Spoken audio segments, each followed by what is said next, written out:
Bom, algum de vocês já perdeu algo muito precioso? Eu estava lembrando, esses dias, que em 2008, no finalzinho de 2008, o Valmir ganhou um presentinho de um amigo que ele não via há muito tempo. Era uma correntinha bem fininha com uma cruzinha. E ele gostou demais daquele presentinho, né? E ele usava e ficava muito charmoso, né? Gatão. E aí, ele usou essa correntinha, acho que ininterruptamente, por uns 15 anos.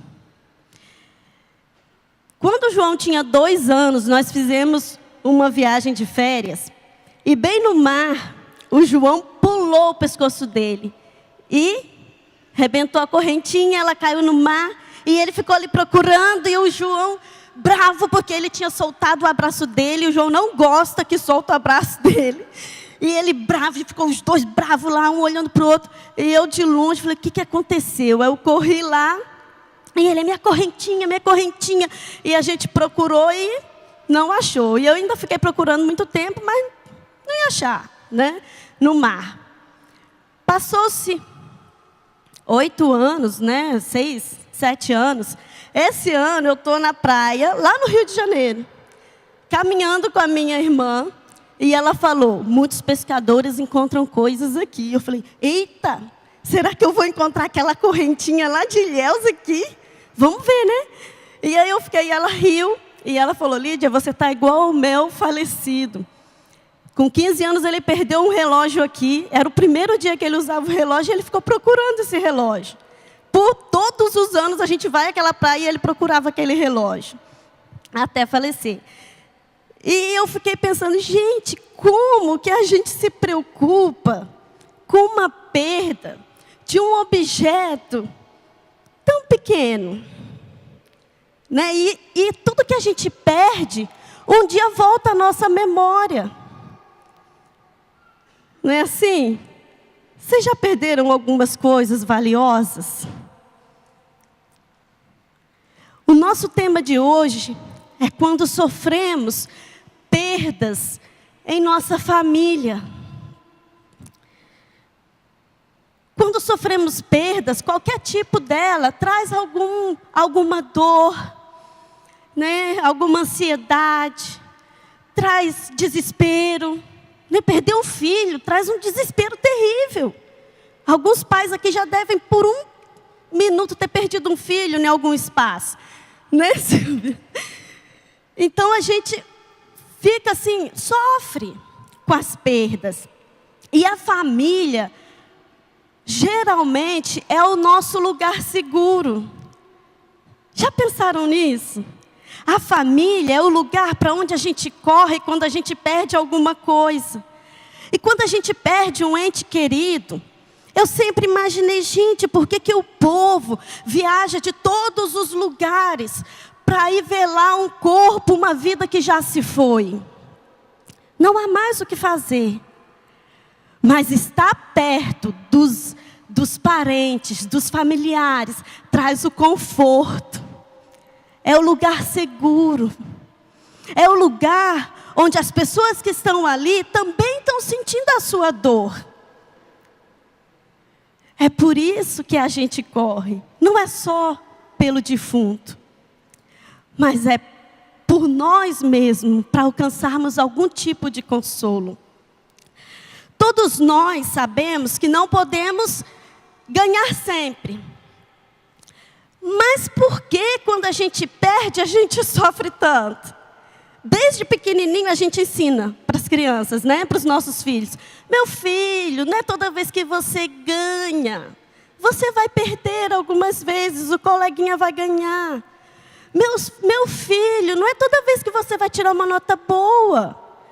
Algumas vezes você vai tirar uma nota ruim, mas você vai se esforçar para melhorar. E a gente vai consolando os outros, mas quando chega a nossa vez, a gente quer sempre ganhar. A gente não quer perder. A gente não quer perder nada. A gente se sente enfraquecido. Vocês lembram da história de Caim e Abel?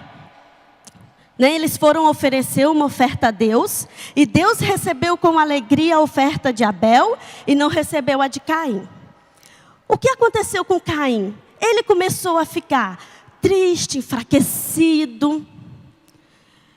Ele começou a ficar decepcionado com Deus. E isso, nesses sentimentos, começou a entrar alguns outros sentimentos ruins. Da maldade, da inveja. E aí ele deu cabo da vida do seu irmão. Naquele tempo eu penso que ele poderia ter agido de outra forma. Eu vou melhorar. Eu vou trazer algo melhor. Eu vou pedir perdão para Deus.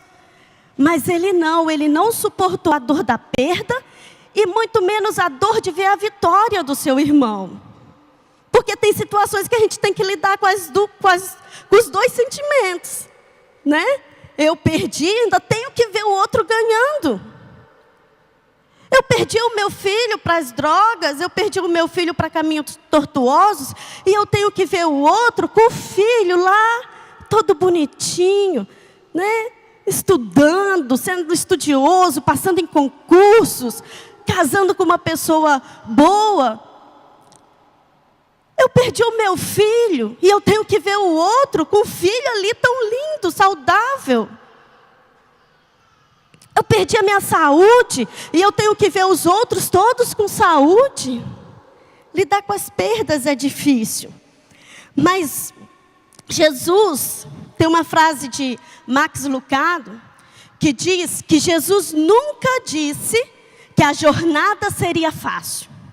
Mas ele disse que a chegada valeria a pena. É uma paráfrase daquele versículo que ele diz: no mundo vocês terão aflições, mas tende bom ânimo, eu venci o mundo. A gente costuma falar para as pessoas que chegam com alguns problemas assim: no mundo tereis aflições, no mundo tereis aflições, no mundo tereis aflições. Mas essa não é a parte principal do versículo. A parte principal do versículo é: eu, Jesus, venci o mundo. Jesus venceu o mundo. O nosso Jesus, aquele que está com a gente. Ele venceu o mundo. E hoje Deus te trouxe aqui para você aprender a ganhar na perda. No meio das aflições, a você ganhar. Ainda pensando num caso do rei Salomão era um sábio e ele julgava as causas das pessoas. E chegou a ele 2 mulheres que tinham um único bebê. E elas chegaram brigando por aquele bebê. O bebê é meu, o bebê é meu, o bebê é meu, o filho é meu. É mentiroso, o filho é meu. E é uma briga de mulher pelo filho. E Salomão decidiu essa história assim: tragam um bebê e tragam a espada. Eu vou partir o bebê ao meio, assim uma fica com uma banda e outra fica com a outra banda. Uma mulher rapidamente gritou: não! Eu prefiro perder o meu filho e deixar com ela e vê-lo vivo.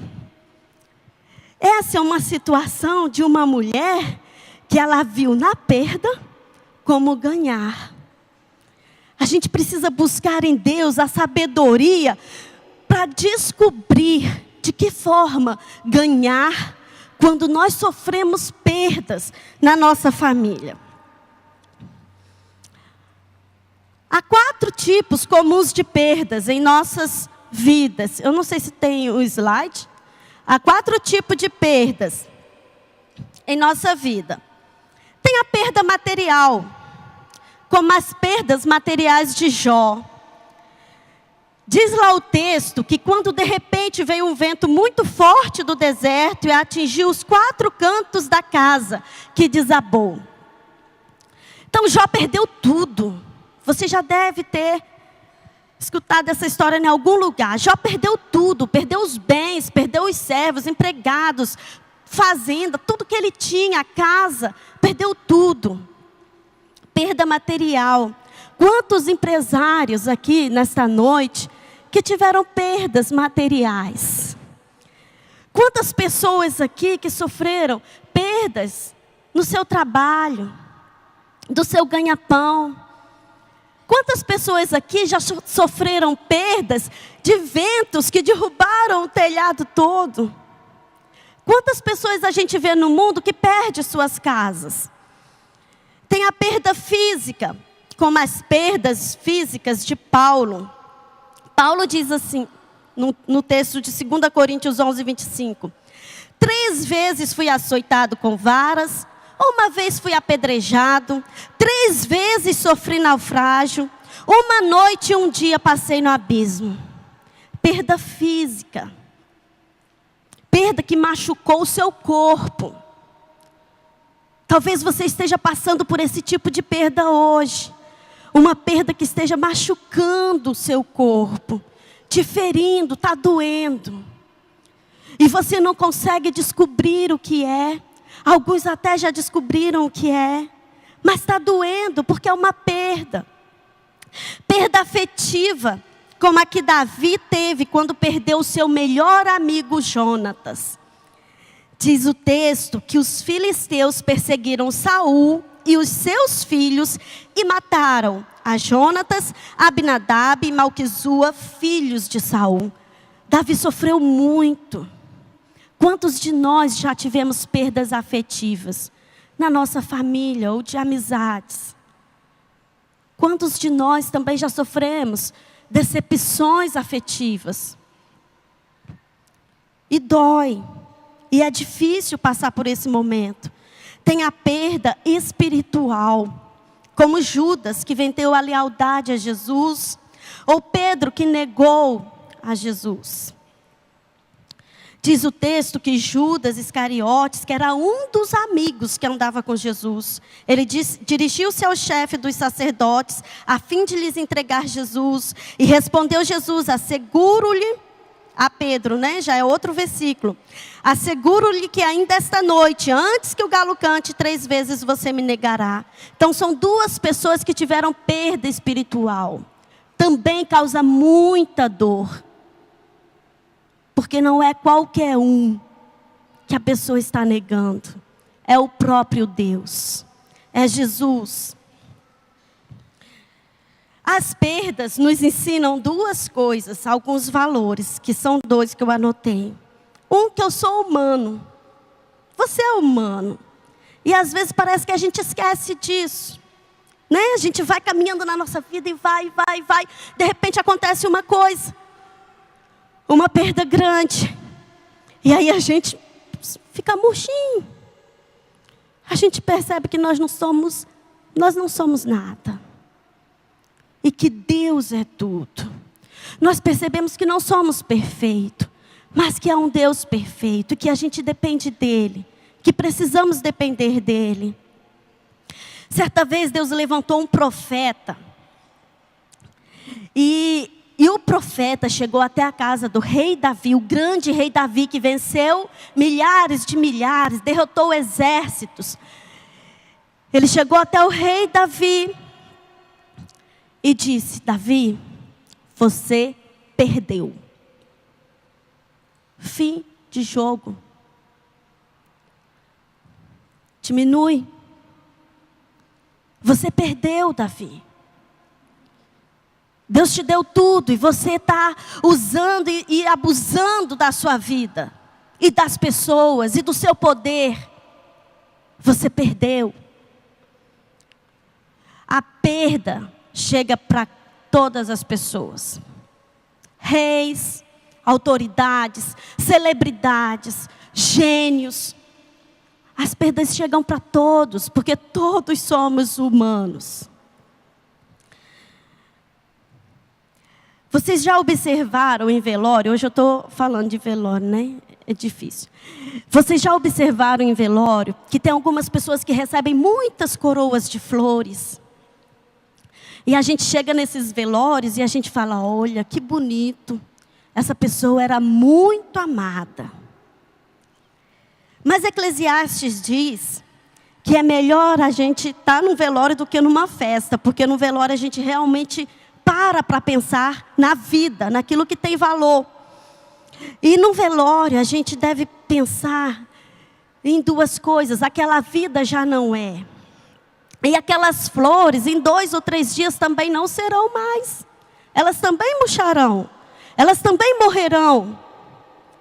Mas será que aquela pessoa que perdeu a vida, será que ela ganhou a coroa da vida eterna? Será que ela ganhou a vida que não acaba? A vida que é para sempre? A vida que Deus promete? Será que ela passou na sua vida para pensar naquela vida? Nessa vida eterna?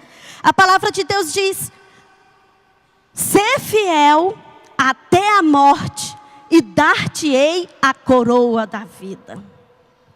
Tem um outro texto que é lá em Tiago 1,12 que diz: bem-aventurado o homem que suporta a tentação. O homem que suporta o sofrimento, o homem que suporta as tentações da sua vida, de desonestidade, de mentiras, de uma vida promíscua. Bem-aventurado o homem que suporta e vence tudo, porque ele será aprovado. E quando ele for aprovado, ele receberá a coroa da vida que o Senhor tem prometido para aqueles que o amam. Garanta a sua coroa da vida, e hoje é esse dia de você garantir essa coroa da vida. Em segundo lugar, eu preciso valorizar o que eu tenho hoje. O que você tem hoje? Você tem família, você tem saúde, você tem uma igreja, você tem amigos, você tem pessoas ao seu redor, você tem tempo, você tem recursos, você tem talentos e dons. Então valorize o que você tem. Porque como diz Tim Redmond, muitas coisas atraem os meus olhos, mas poucas atraem o meu coração. Muitas coisas nesse mundo chamam a atenção dos meus olhos, mas as poucas coisas que atraem o meu coração são essas que eu preciso valorizar. E a sua família, meu irmão. É o tempo que você tem com ela. É os recursos que você tem para dividir e compartilhar com ela. É os talentos e dons que Deus tem te dado. É isso que você precisa valorizar na sua vida. A gente vai ver o exemplo de uma mãe. Já que é uma mulher que está pregando, né? Vamos falar sobre as mães.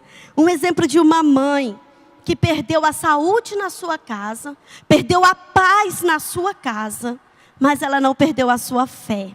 Abre sua Bíblia lá em Mateus 15, 21 a 28.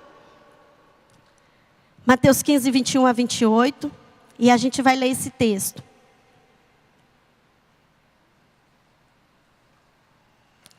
Mateus 15, 21 a 28. A mulher cananeia. Partindo Jesus dali, retirou-se para os lados de Tiro e Sidom. E eis que uma mulher cananeia que viera daquelas regiões clamava: Senhor, filho de Davi, tem compaixão de mim. Minha filha está horrivelmente endemoniada. Ele, porém, não lhe respondeu palavra. E os seus discípulos, aproximando-se, rogaram-lhe: despede-a, pois ela vem clamando atrás de nós. Mas Jesus respondeu: não fui enviado às ovelhas perdidas da casa de Israel. Ela, porém, veio e o adorou, dizendo: Senhor, socorre-me. Então ele, respondendo, disse: não é bom tomar o pão dos filhos e lançá-lo aos cachorrinhos. Ela, contudo, replicou: sim, Senhor. Porém, os cachorrinhos comem das migalhas que caem da mesa dos seus donos. Então lhe disse Jesus: ó mulher, grande é a tua fé. Faça-se contigo como queres. E desde aquele momento, a sua filha ficou sã. Quantas noites essa mulher passou sem dormir? Quantos gritos dentro daquela casa? Quanto desentendimento, quanta discórdia. Essa menina tem isso, essa menina tem aquilo, essa menina precisa disso, essa menina precisa... Quanta discórdia entre a família para decidir o que fazer com aquela menina. Quanta tristeza, quanto desespero. Quanto sofrimento. para superar as perdas nessa família, aquela mulher não deixou que o diagnóstico desse a última sentença para ela, para sua família. Não deixe, meu irmão, o diagnóstico dar a última sentença, porque a última palavra sempre é do nosso Deus. Amém? A última palavra sempre é do nosso Deus. A última palavra para o seu casamento. A última palavra para a educação dos seus filhos. A última palavra para a enfermidade que você está enfrentando. A última palavra sobre o teu trabalho. A última palavra é do Senhor. Tenha fé. Aquela mulher era uma mulher cananeia. Sabe o que isso significa? Ela não era da mesma raça, do mesmo povo de Jesus. Jesus havia pregado toda a região da Galileia. E naqueles dias ele resolveu ir para uma região chamada Tiro e Sidom, que hoje é o Líbano. E para lá tinham sido expulsos os cananeus por Josué muitos anos atrás, e eles tinham se perpetuado lá. Então essa mulher morava lá. Ela não servia a Deus. Ela não buscava a Deus todos os dias, mas ela soube que Jesus estava lá. E ela foi atrás daquele que podia dar a última palavra para a situação dela. Tenha fé que em qualquer área Deus está com você. Mantenha fé no período de silêncio de Jesus. Gente, olha esse versículo 23. Eu imaginei assim, né? Porque a gente conta história para criança e a gente já imagina a história, né? Eu imaginei que Jesus ia andando, seus discípulos iam com ele, e lá atrás vinha uma mulher gritando, uma louca, gritando: Jesus, filho de Davi, Jesus, filho de Davi, tem misericórdia de mim. E Jesus não respondeu nada, né? Continuou. É claro que ele estava ensinando uma lição para os seus discípulos, mas isso é uma outra mensagem. E aí Jesus continuou sem responder. Tem um período de silêncio que a gente fica agoniadinho, né? A gente ora, e parece que nada acontece. Mas só parece. Porque a Bíblia diz que Jesus, que nosso Deus, Ele ouve todas as nossas orações. Nenhuma das suas orações Deus deixou de ouvir. Nenhuma das suas lágrimas Deus deixou de ouvir. Creia, porque Jesus acalma as tempestades. Amém? No versículo 23 e 24, eu quero dizer para você que enfrente o tempo das oposições, porque esse tempo virá. O tempo das oposições.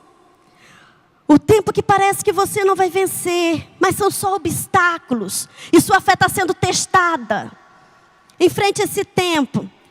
Aí, os discípulos disseram assim: é como, gente, que está todo mundo aqui, né? Aí entra uma mulher, correndo ali, gritando, que tem um problema sério. E aí todo mundo meio que olha assim.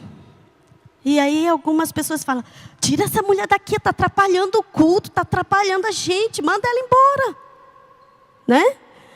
E os discípulos fizeram isso. Senhor, ela vem gritando, fazendo um barulho atrás da gente, manda essa mulher embora. Que mulher enjoada, irritante, não para de falar a mesma coisa. Manda ela embora. E Jesus parece que confirma com eles, fala assim: eu fui enviado ao meu povo, as ovelhas perdidas de Israel. E aquela mulher não era de Israel.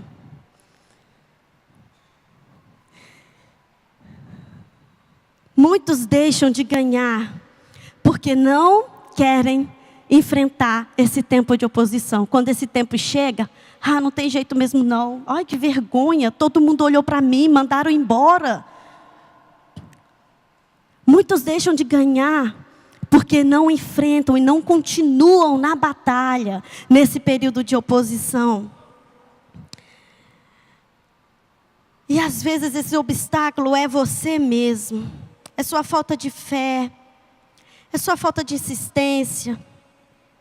Suas desculpas, sua vergonha, seu constrangimento. Interceda por sua família até o fim. Vê o versículo 25 aí, o que ela está dizendo. A mulher veio, não se importou que aqueles discípulos mandaram ela embora. Ela veio, adorou o Senhor, se ajoelhou diante dele. E ela disse: Senhor, me ajuda. Ela não pediu aos discípulos: toma, leva esse pedido meu, entrega o mestre aí. Entrega o mestre, por favor, ora você por mim. Ela não fez isso, gente. Nós estamos acostumados a ficar pedindo: pastora Deusa, ora por mim. Glauciane, ora por mim. Benilda, ora por mim. Está a igreja toda orando por você e você não vê isso porque você mesma não ora. E você olha para a vida da Deus, olha para a vida de alguém aqui da igreja e você pensa: ela teve vitória nisso, ela teve vitória naquilo, ela teve vitória naquilo. Mas você sabe o preço que ela pagou? Você sabe as noites que ela ficou sem dormir? Você sabe quantas noites ela foi acordada e ela se levantou? Porque às vezes Deus nos acorda de madrugada para orar pelos nossos e a gente quer continuar dormindo. E aí no outro dia a gente lembra que tem um problema e pede outro para orar. Mas Deus fala: seja intercessor e um intercessor da sua casa, da sua família. Deus está falando para você. Semana passada eu tive um sonho. E às vezes a gente não dá muito valor para sonho, mas a gente pode tirar algumas lições deles. E eu sonhei que o Valmir estava em casa com os 2 meninos lá para os quartos. Eu entrei pela porta da cozinha e quando eu entrei, havia um homem subindo, tentando entrar pela janela da cozinha. Eu moro no 6º andar. E eu passei correndo, entrei, os meninos vinham já ao meu encontro, eu empurrei eles para dentro do quarto, fechei a porta. E o Valmir: o que foi, Lídia? Eu: peraí que eu vou ligar aqui. E aí eu liguei para o meu cunhado: Márcio, tem um homem tentando entrar pela janela da cozinha, o que eu faço? O que eu faço? E ele disse: Lidinha, você sabe o que fazer? Eu disse: não sei o que fazer, o que eu faço? O que eu faço? E ele disse: Lidinha, você sabe o que fazer? E desligou. No outro dia eu contei metade do sonho para o Valmir. E nem precisei contar o resto porque eu entendi o recado. E o Valmir falou: Lídia, é o diabo que quer entrar para tirar a paz da nossa casa. É o diabo que quer entrar para nos destruir, para nos esmagar, para nos envergonhar. Mas ele já está derrotado. E eu entendi o recado quando o Valmir falou isso. Fui para o quarto, fechei minha porta, ajoelhei e eu orei. Porque o que dizia o meu cunhado: você sabe o que fazer. Vá para o seu quarto, feche a sua porta e ore. Ore por seus filhos, ore pelo seu marido, ore pela sua esposa, ore pela sua mãe, ore pelo seu pai. Você sabe o que fazer. Você só tem preguiça de fazer. Você só tem medo de fazer. Aquela mulher sabia o que fazer. Ela foi atrás. E ela encontrou o que ela queria, gente.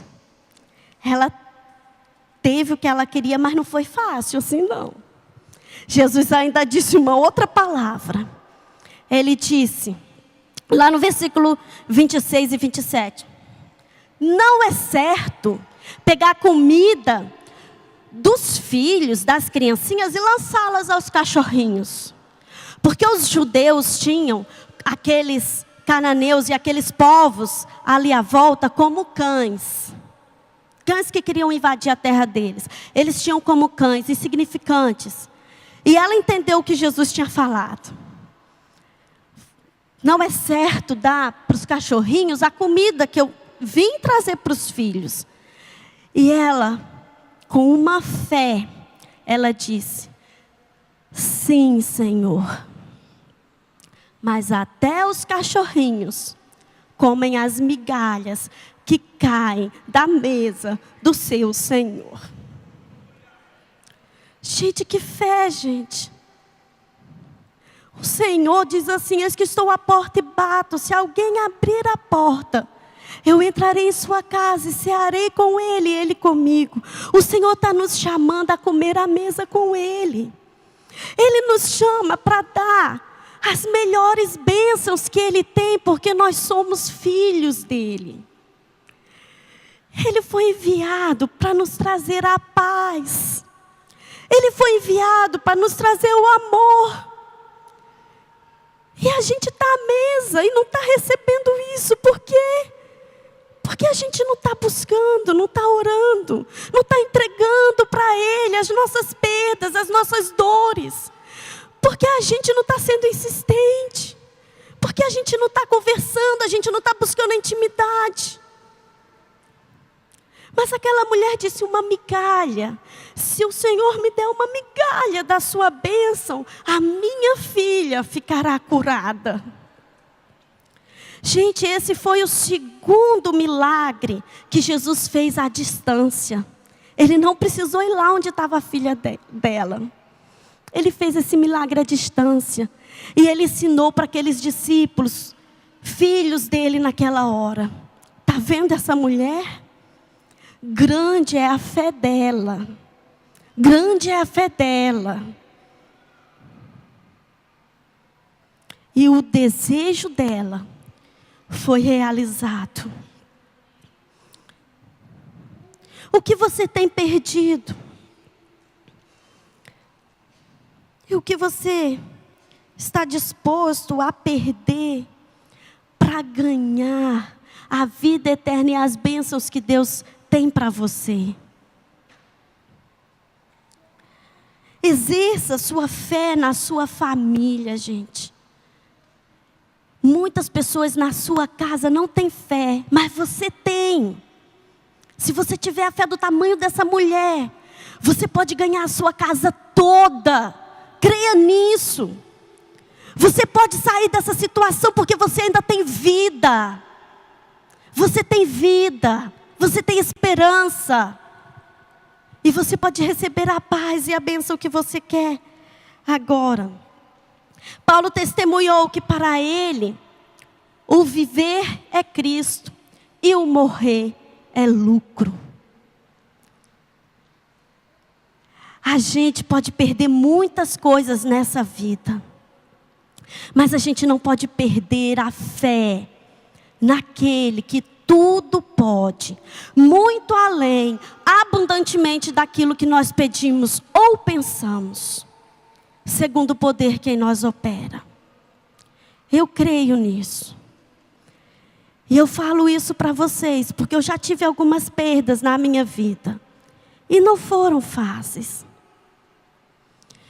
Já tive perdas de todos os tipos. Mas graças a Deus e pela misericórdia dEle, Ele me atraiu a Ele. É isso que o Senhor faz agora com você. Ele está te atraindo a Ele. Porque Ele te ama. Ele te ama com amor eterno e Ele está te atraindo a Ele. Para você se entregar. Para você entregar tudo e deixar tudo no altar do Senhor.